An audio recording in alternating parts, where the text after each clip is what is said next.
ఏ వేడి వేడి liver fry వేడి వేడి. ఎందుకంత గట్టిగా మొత్తుకుంటాను? అత్తమ్మ వింటే అత్తమ్మకు కూడా పెడదాం లివర్ ఫ్రై. గుమగుమలాడే నాన్ వెజ్ లివర్ ఫ్రై. నేను తినండి, నేను ఇంట్లో అసలే తినా. అంటే బయట తింటావా? అంటే అట్లా కాదయ్యా, ఇంకొకటి ఎట్లా ఉందో నాన్ వెజ్ టేస్ట్? ఏం కాదు, తిని తిని తిని. నేను ప్రేమగా పెడితే నువ్వు విషమే తింటా అన్నావు. నాన్ వెజ్ లివర్ తినవా? ఏంటిది? నాన్ వెజ్ మనం తిన్నాం కదా, ఎందుకు తెచ్చా? ఏంటి మనం తినాం కదా, ఏంటి తినాలి? ఎందుకు?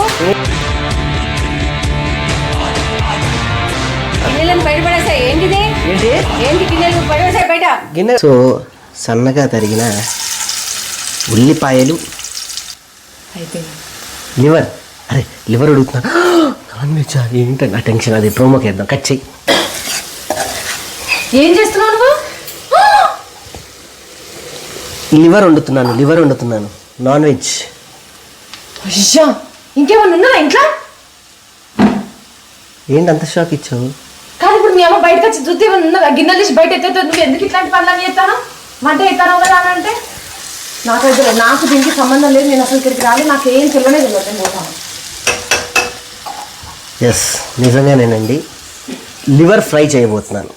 ఎస్, అది ప్రోమోకి వేద్దాం. నాన్న నీ గురించి లివర్ ఉండబోతున్నా నాన్న. చాలా పోషక పదార్థాలు, చాలా విలువలతో కూడినటువంటి లివర్ ఉండబోతుంది.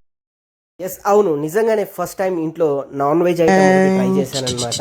Liver fry. ఈ కర్రీ వల్ల ఇంట్లో అమ్మకి, నాకు, సుజాతకి పెద్ద గొడవ జరిగింది.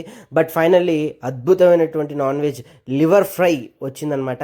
సో ఈ రెసిపీ నేను ఎలా చేశాను ఏంటి అనేది ఫుల్ వీడియో మన యూట్యూబ్ చంటాపై ఛానల్లో ఉంది. తప్పకుండా వెళ్ళి వాచ్ చేయండి. ఇది పెద్దవాళ్ళ నుంచి పిల్లవాళ్ళ వరకు చాలా అంటే చాలా ఇష్టంగా తినేటువంటి బ్యూటిఫుల్ ఐటమ్. మిస్ అవ్వద్దు లివర్ ఫ్రై.